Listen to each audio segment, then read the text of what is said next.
Hey everybody, what is going on? I am Maximus Rex. This is Big Baby Reviews. Today's Jack Kirby Monday, so we should be starting with the Fantastic Four run with obviously number 1, but we are going to jump right away to Fantastic Four number 33 because one of the reasons I invited Nick over was to look at this comic first and foremost. Why? Well, this is an original copy from 1964 of Fantastic Four number 33, and how Nick came upon this issue is a pretty good story, so I'm going to let him tell it, and Nick's going to be joining us for today's review and for the next foreseeable future for the Jack Kirby Monday reviews, as much as his schedule will allow it. So Nick, tell us a little bit about the story of this issue and how you came upon it, without revealing too much information to keep some of your secrets secret. It's not so secret for a lot of collectors out there who did this. So I work on the road as for my job, and every so often when I have some free time, I like to browse around Value Village. And it just so happens that one day I walked in, and I always take a look at the counter at the front where they have the more valuable items they keep. And I noticed it right off the bat. It had a rubber band around it, and it was a stack of comics, and this was on the cover. And I noticed the 12 cents. I saw it right away, and the asking price was $5.99. For the whole stack. For the whole stack. Yeah. Okay, so well worth it, I would say, right? Well worth. Definitely a great find. Very cool. So, yeah, definitely a really good price for this kind of comic.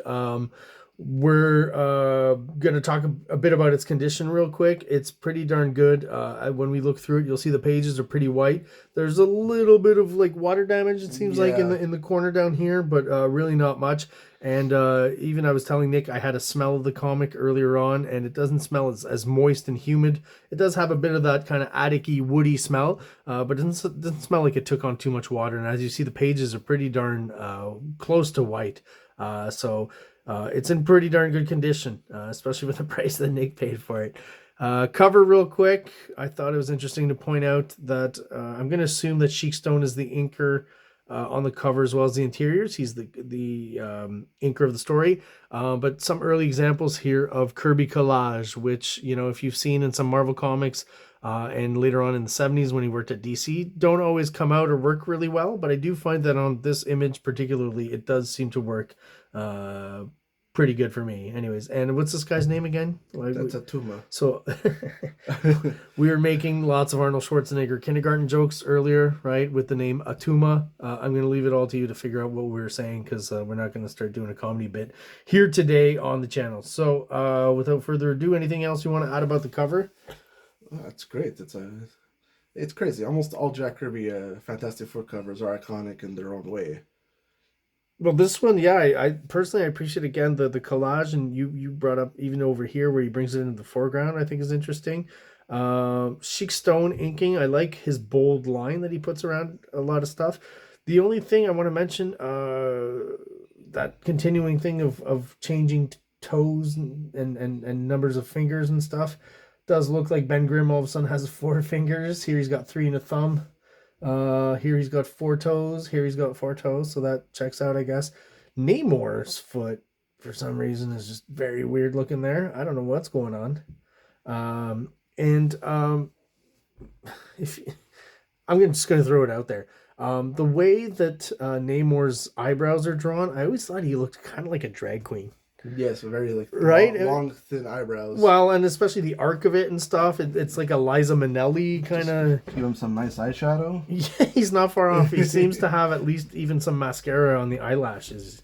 We'll look, pay attention within the issue to see if that happens there in the interior as well. But yeah, sometimes I feel like I don't know if everyone draws him that way, but maybe just Jack Kirby sometimes would exaggerate it so much that he ends up looking like a drag queen. All right, enough about that. Let's have a look inside. These old ads are always fun, right? These are not Joe Wader ads specifically, but man, everyone was really, who was in the comic, they were really trying to convince people who were into comic books to start bodybuilding and look like the heroes that they read about. Very few takers. Not necessarily a bad thing. No, but very few takers. I don't see, when I go to comic conventions, I don't necessarily see just a bunch of well-toned young comic book readers and collectors. Anyways, I'll move on. What an odd looking creature, no? Yeah. Very Kirby. Very reminiscent to some type of creature in the swamp, where the creature from the Black Lagoon stems Yeah, from. they've got the kind of fins on the Yeah, side. Yeah, I mean Kirby was always good too at creating like these interesting weird textures and alien kind of stuff. So I appreciate that. Again, Sheikstone is the inker, so you'll notice a nice bold line around most of the shapes and the contours that really help differentiate those shapes and separate them. The thing is starting to really look like the thing, right? yeah. In early issues, he doesn't not look like the thing we all know and love. Here is very refined, very the rock shape, the brow. Also notice too, Jolly Jack. Well, when does Jack become Jack the King Kirby in the credits? I guess maybe after Stanley makes like his first million or something. I don't know. Uh, I honestly, it's got to be soon. I would assume. I know it started when he's probably mid sixties at Marvel. Yeah, that's a good question. Anyone knows? Let us know in the comments when Jack became King Kirby, when he started to be referred to as King Kirby. What did I want to say about? Oh yeah, the thing too. The rocks are becoming angular, right? Mm. For his look. Often the final look of the thing is credited to Joe Sinnott, and I kind of, it's kind of how I believed it to have happened. But I feel like Sheikstone or Chickstone or however you say his name, Chucklin Sheikstone. I think it's Sheikstone. Um, Definitely is in his inking here pretty darn close and helping to create that final look, I think. Okay, so now we can kind of compare with the reprint with like these are like this is what the comics originally looked like and the colors and stuff. Funny enough, It's beautiful. this is 30 issues later than some of the issues. I'm getting confused in the chronology of how we're reviewing these issues. But anyways, this one's coming out earlier, but we've already looked at some of the early Fantastic Four 1, 2, and 3. And the yellow and the blue seems to be a color that comes back a lot. Obviously with the Fantastic Four's costume, but still seems to be pretty in vogue in these 30 issues later to use blue and yellow. I've always thought Sheik Stone was pretty good on Jack Kirby. I like the way it's not exactly as close to Jack Kirby's pencils like when Mike Royer does it, but it's pretty darn close and works well. Again, I think the bold line around everything works really well with Jack Kirby. This kind of is interesting. It's almost like a rainbow Human Torch here. Reminds me a little bit of Polka Dot Man from DC. Yeah, it's a weird kind of Yeah, color choice, but I like it. It's a little psychedelic, right? Yeah. Those Kirby hands. Even she's the girl kind of. I'm not sure who this is supposed to be, but she feels like she doesn't fit in from Marvel Universe. She feels like she belongs to the Legion of Superheroes. More of a DC look, yeah. My opinion. What is going on here exactly? Okay, the word balloon should help me out. A shrouded figure climbing out of the water onto a pier. That's a that's a Stan Lee edition if I've ever like kind of read one. That's a good example of Stan Lee just throwing something on top that probably doesn't need to be there. Because I mean, absolutely. I feel like I understood that this was a shrouded figure climbing out of the water onto the pier. And then the fact that this word balloon is so close here, you wouldn't want to do that. I've always disliked Stan's input, making the readers feel dumber. Yeah, well, just again, I think some of the dialogue that it becomes extraneous. I guess it was because it describes if the image and the visual describes well enough what you're seeing, you don't have to describe it in words, right? So, I mean, I guess he's got to also have a good reason to claim the scripter credit and get paid for it, right? I was gonna say, does it require some sort of a quota in terms of how writing? Well, I guess if someone asks him, he can point. No, you see, I added this and I added. That's what I feel how it kind of worked out. So we're starting to get some more, quote unquote Jack Kirby kind of visuals here with like a scene like this. We're not getting yet, I don't think, full page splashes. That'll come later in double page splashes.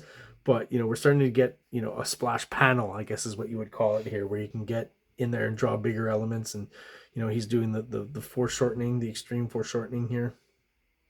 It's where the characters a little bit with Jack Kirby start to look like toys a little bit. Yeah, that's kind of what happens, which is kind of cool. Like I kind of like that.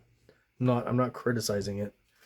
It always felt like the He-Man and Skeletor figures fit well in that Jack Kirby. 100%. Very chunky, muscular. Well, not knowing back in the day, but now when I look back, it's pretty clear that like the Jack Kirby influence is over all that stuff, Exactly. right? Yeah, yeah. The He-Man stuff a little bit before with like Black Star and Yeah. there's another one there. All those guys with swords. There, once I figured out that He-Man wasn't the first kind of barbarian with a sword cartoon, and there was Conan and stuff, I was like, okay, that makes sense. Nothing is in a vacuum, right? And Jack Kirby created a lot of it, so a lot of people taking inspiration from it. It's fun to see these old ads here. So Marvel was starting to pick up steam. It's Amazing Spider-Man, Thor, Avengers, Sergeant Fury. Ditko is still in Spider-Man. Issue 19. Okay, that's pretty early on.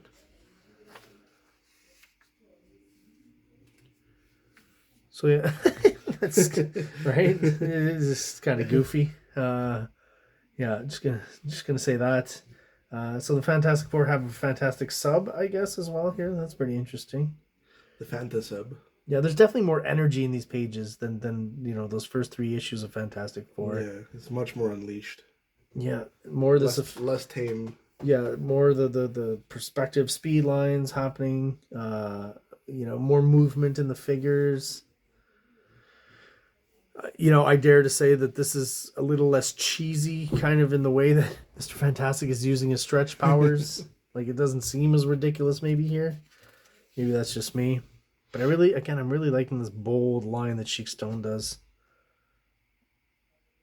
The colors are very, like, very, as you said, primary before, but also, like, these are all the colors that later on, in a few years are going to, populate all the psychedelic posters and stuff.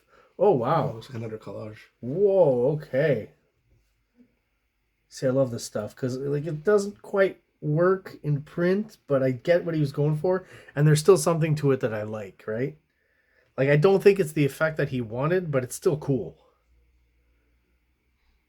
The deep ocean. Yeah, and again, he's probably cutting out of that National Geographic, all the weird fish that live, at the bottom of the sea, in the darker corners. And here we're starting to get, like, this whole page is a Kirby page that, I could almost see, like, in New Gods or whatever, the layouts and stuff, the Kirby machine here, the action, the destruction, the tilted angle, and these textures here, all of this and all of that. These 2 panels here, this could be, like, in any later Jack Kirby comic. I always laugh when back in old comics continued after next page, because, like, some people would do this and oh, what's going on? Eunice? That's an unfortunate name. Like the Una-anus? Is that issue 2? Is that issue 2 or 3 of it? It looks like 8. 8? Yeah, it's a little blurry, but I'm pretty sure it's 8. Eunice the Untouchable. So Anus the Untouchable is just super easy and funny. Nobody wants to touch the anus. Well, an anus should generally be untouchable, I think. But I don't want to judge whatever you're into. Strange Tales, the Mystery Villain, The Thing. So I have no reference for this comic book necessarily. Giant Man and the Incredible Hulk, Tales to Astonish. Wow, there's some weird team-ups back then. Iron Man, Captain America, that one I'm aware of. This is some big muscular man just yelling at you. Boys! Men! It's kind of weird. It's very homoerotic. Yeah, it is pretty homoerotic. Dynaflex method. So another guy trying to get you to pump it up. Oh, there are those printing press holes. Oh, here we go. We're getting a cheesy use of the All right, there you go. Mr. Fantastic powers. Even check out this one. He's supposed to be a man too. Oh, wow. Yeah. Stingray. That's pretty. You can't win them all, I guess, but that's fantastic though. It's great. It is fantastic. It's another weird kind of vehicle. Some more mindless minions who all kind of look the same. Very cool. I like this shot here. That's pretty cool. That's very Kirby. The hands and the face. It's supposed to be like a crossbow, but it's very like it's a Kirby sci-fi. crossbow. Yeah, sci-fi. Yeah. Very cool. Oh, there he is. There's our boy. Drag Queen Namor. There she is. Well, yeah. Listen, even at this small scale, less detail and stuff, right? Still got those arched eyebrows and definitely highlighting the eyelash or the eyelashes. For me, Namor, I always feel like Namor's a Look flat at top. here. Look at here. He also has a flat Yeah. top head with this cut. Yeah, that weird haircut. Definitely some makeup by It's like an eyebrows. older lady, you know. Yeah, her lips have thinned out a bit. A former performer. Yeah, she's definitely got the eyelashes. Yeah, so and I think it's conscious. It's like, you know, Kirby decided to make him a drag queen from the eyes up, I guess. Oh, here's some Kirby coolness, There you right? go. The perspective, this battering ram kind of thing. Very cool. A little reminiscent to the Mountain of Judgment. Yeah, I guess a precursor, right? Very cool. He's doing now, like I was gonna say, in those early issues of Fantastic Four 2, he hasn't normalized the kind of 6-panel grid, right? There's smaller panels and stuff. Here we're definitely right in the period where, like, he, you know, That was 5 or 6. yeah, like he'll combine, basically he's combined these two, Yeah. right, for that one, but like the 6-panel grid is kind of the basic. It's his thing. Yeah. He'll move panels over though, which is a good idea. Got to keep it a It's little a bit nice different. shot too with the lighting, the yellow. Very cool. Yeah. You know, I mean, when you look at like the Alex Ross stuff that he's done, nice, especially Full Circle, and how the way he uses the same kind of colors to get all the same kind Yeah, of he's going for effects. this look, eh? Yeah, Yeah. He's even using the off, you know, slightly off offset coloring and stuff, and it not being perfect. Yeah, he definitely reproduced it well. You're right. That the color scheme that we're seeing here, I definitely see it in that work that Alex Ross did, which is, you know, it's one of the amazing books in the last couple of years. I like all the variety too with the helmets and stuff. We're starting to see, you know, that Kirby imagination, Yeah, it's starting to that be Kirby very. look. This is, you know, you can see this character in New Gods, right? The Marvel Thor. Universe is expanding. Yeah. Yeah, and so is his imagination. Like, again, now we're starting to see just Yeah. machines he's created and, you know, almost looks like a vacuum kind of with lots of little, Or a water you know, pump. very cool.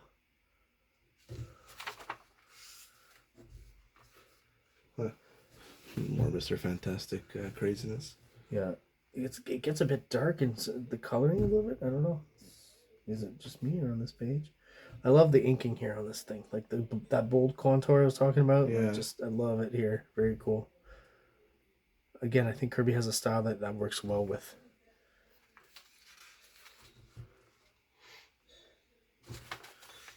Oh, and that continued after next page. So that's a weird kind of, they throw in the pin up here, and then there's a story. Oh wow, okay. All right, well, we'll talk about Namor here, who seems to be like squeezing his buttock.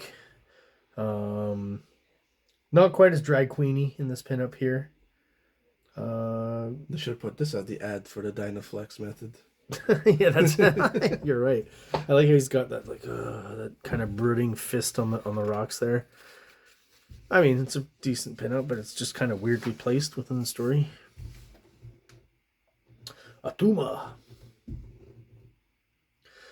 I think I like Atuma's design. I think the colors maybe don't work so well. No. It's a weird color choice. Yeah. Right? I think he gets changed later on. His helmet looks pretty cool too. Like, I like the design. And maybe not the pants so much, but everything else kind of works for me, except the color scheme. So they're all being like gassed here. What's going on? Some Atuma farted and it's like toxic.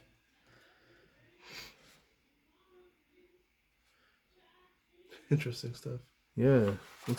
Let's hope the camera does pick up my girlfriend singing in the background. Then I can embarrass her forever with it. Fantastic. All of a sudden, Namor's Asian. It's like from Vietnam or something. Yeah. Something common amongst Kirby stories sometimes, not all the time, but like that it happens is I feel like he sometimes gets to the last page and okay, gotta wrap things up. And like I always feel like the end of a story should be a big panel. You know what I mean? Yeah. Like maybe that's just me. And then to finish off like on a panel like this, it gets cut off, lots of dialogue. It's just not ideal. And I feel like it doesn't happen all the time, but sometimes it's just he's like, I gotta finish this off. But visually, a very cool issue. Love the coloring. Love the bold inking. Love Namor looking kind of like a drag queen. And there it is. Got a letter page. That's from an issue 4, right? We're going to see that in a few weeks. And this is what little boys looked like back in the day, guys. Yeah. That was your average, you know. Yeah, make $3 to $5 an hour. An hour. Amazing. Back then, that was a lot of coin. All right, guys, we're gonna have to put this one back in the bag. So that was our review of Nick's actually original copy of Fantastic Four number 33. If you're subscribed and you're still watching, thank you so much for being there. Really appreciate it. If you are watching the videos and you're still subscribed, thank you so much. I really appreciate you still being there. If you're watching the videos but you are not subscribed, please do so below. It only takes a second. It really helps the channel out. It helps us grow. Helps get us out there to other like-minded people who are into comic books just like we are. So everyone out there, thank you so much for watching. Have an awesome day. Nick, take it away. Also, we post daily videos, so don't forget to hit that notification button. That's right. You do that. Thank you so much. Like, subscribe, like, subscribe.